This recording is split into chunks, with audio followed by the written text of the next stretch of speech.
मध्य प्रदेश में बढ़ते कोरोना मामलों के बीच सरकार ने एक बड़ा फैसला किया है। अब 20 सितंबर से शुरू होगी 1 से 5वीं कक्षा की कक्षाएं। ये बड़ी खबर इस वक्त आपको बता रहे हैं। 50% अटेंडेंट के साथ प्राथमिक कक्षाएं शुरू हो पाएंगी। साथ ही 6वीं 12वीं तक की कक्षाएं 100% उपस्थिति के साथ चल सकेंगी। मुख्यमंत्री शिवराज सिंह चौहान ने खुद ट्वीट कर इस संबंध में जानकारी दी है। ये बड़ी खबर इस वक्त आपको बता रहे हैं मध्य प्रदेश से, यहाँ पर कोरोना के मामलों को देखते हुए 20 सितंबर से पहली कक्षा लेकर 5वीं तक के स्कूल खोलने का फैसला सरकार की तरफ से किया गया है। यानी पहली से 5वीं कक्षा तक में 50% क्षमता के साथ बच्चों की कक्षाएं संचालित हो सकेंगी, जबकि उससे ऊपर की कक्षाएं 100% क्षमता के साथ संचालित की जा सकेंगी।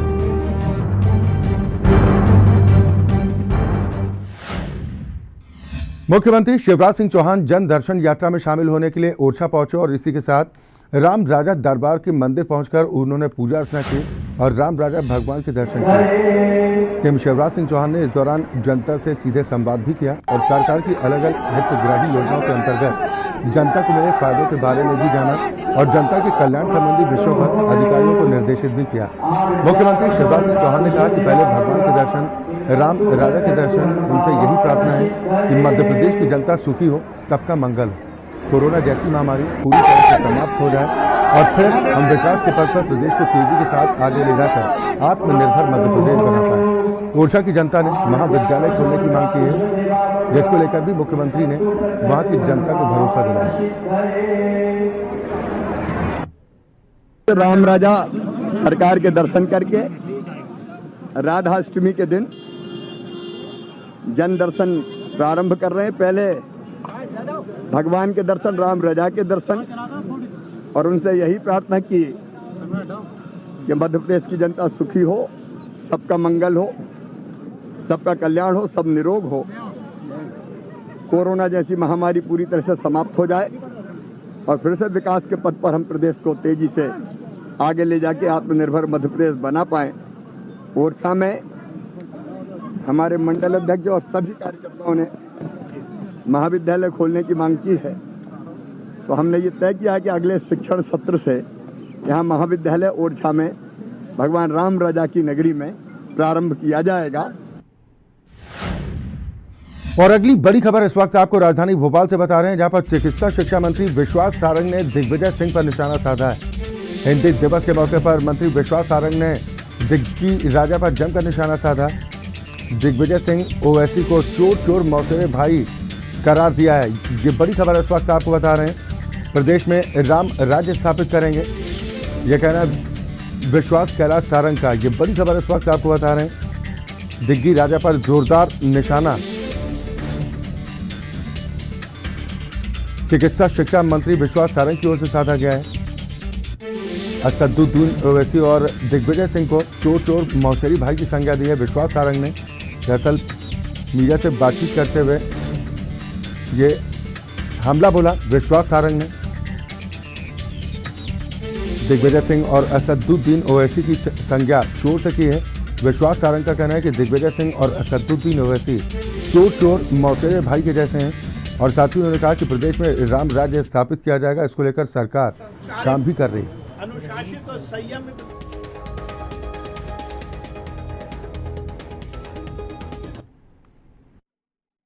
देखिए, अब दिग्विजय सिंह जी का बयान तो विघटन करने वाला ही होगा, पर मैं ये कह सकता हूं कि ओवैसी और दिग्विजय सिंह चोर चोर मौसेरे भाई।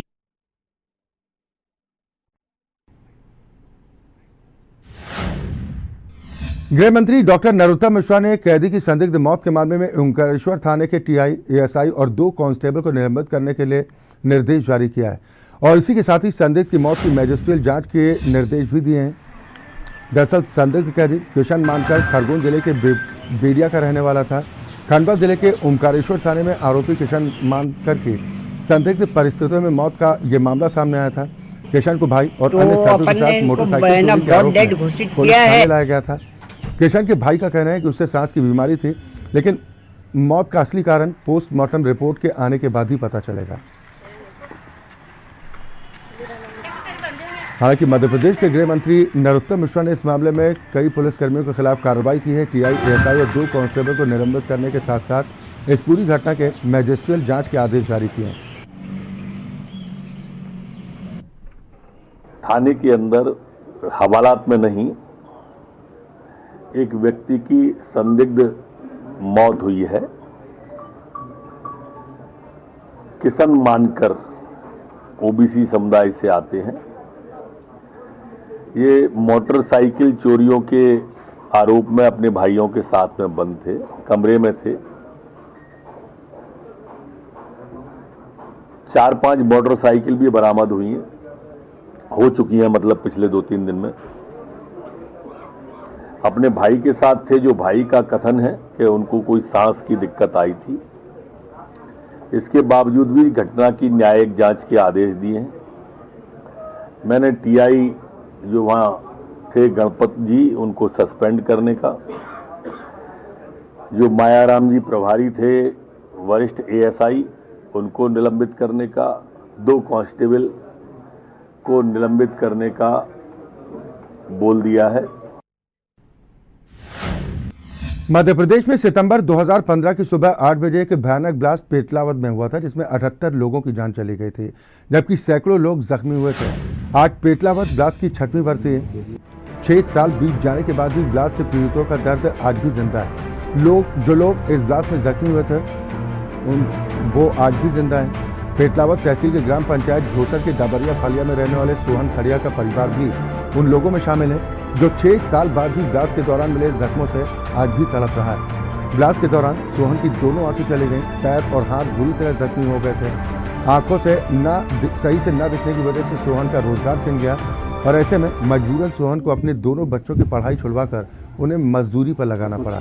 दोनों बच्चे और सोहन की पत्नी, जो कि खुद इस ब्लास्ट में जख्मी हुए थे, मजदूरी करने पर मजबूर, क्योंकि परिवार के मुखिया की आंखों की रोशनी पेटलावद ब्लास्ट से छीन ली थी।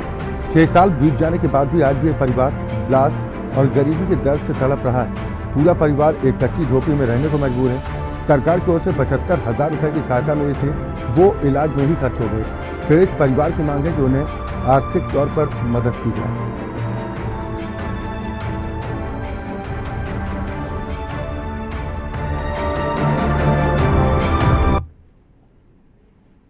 इससे भी मजदूरी कहीं खाई रहा और कहीं मजदूरी कर रहे हैं। हाँ। तो आपसे हो जाती है मजदूरी? नहीं, मेरे से मजदूरी नहीं होती है, औरत करती है और बच्चा करता है। अच्छा, तो क्या नुकसान हुआ था आपको उस ब्लास्ट में, क्या तकलीफ आई थी? मेरे को तो आंखें 2 चली गई। अच्छा, आपको दिखता नहीं? नहीं दिखता है, और एक हाथ खत्म हो गई है और एक पैर में चोट लगी थी। अच्छा, 15 दिन से दिल्ली रही, 25,000 रुपया लेंगे दिल्ली, 1 रुपया वसी नहीं आयो। बस दिल्ली से वापस आए तो फिर काई जाबा से मन काई नहीं मिले। सरकार ने बोला था 50,000 रुपया और दांगात, कोई आज दिन तक नहीं मिला मेरे को। जो आपको पैसा मिला था, हाँ, वो पूरा इलाज में खर्च हुआ? पूरा इलाज में खर्चा हुआ। देखो दिल्ली जाम कदरों खर्चो लगता हुए, दिल्ली गया हम किराए से कमरे से रिया, इनको भर्ती नहीं किया 15 दिन से।